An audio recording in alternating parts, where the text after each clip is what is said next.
અમદાવાદ શહેર traffic police દ્વારા vibrant સમિટને લઈને 5 દિવસ માટે એડવાઇઝરી જાહેર કરવામાં આવી છે, જેમાં વીવીઆઈપી મૂવમેન્ટ હોવાથી ટ્રાફિકને લઈને એડવાઇઝરી જાહેર કરવામાં આવી છે.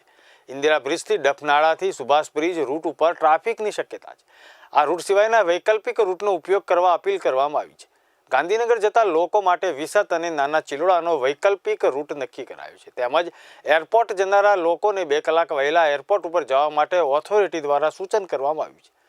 જાહેરનામા મુજબ સેન્ટ્રલ વિસ્તારનો રોડ પર નો પાર્કિંગ ઝોન રહેશે. શહેરમાં રોડ નંબર 7 સુધી તમામ ભારે વાહનો માટે પ્રતિબંધ રહેશે.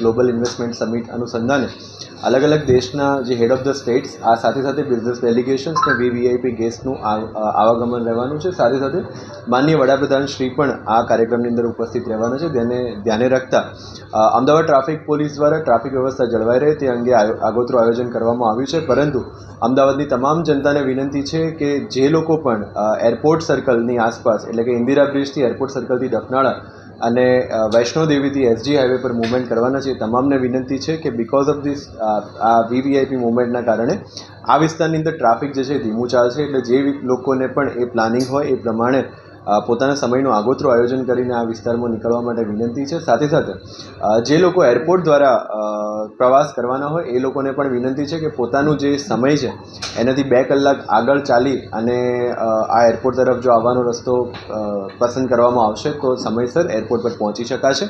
જે લોકો પણ આ રસ્તાઓ પરથી મૂવમેન્ટ ડેલી કરે છે એ લોકોને વિનંતી છે કે ગાંધીનગર જવા આવવા માટે પૂર્વ અમદાવાદના લોકો નાના ચિલોડા સર્કલનો જે રૂટ છે નરોડા થઈને મેમકો થઈને એ રૂટનો ઉપયોગ કરે અને જે લોકો વૈષ્ણોદેવીથી આવાગમન કરી રહ્યા છે એ લોકોને વિનંતી છે કે જુંડાલ અને તપોવન સર્કલથી ગાંધીનગર તરફ પોતાનું ડેલી રૂટીન જે છે એ રાખે.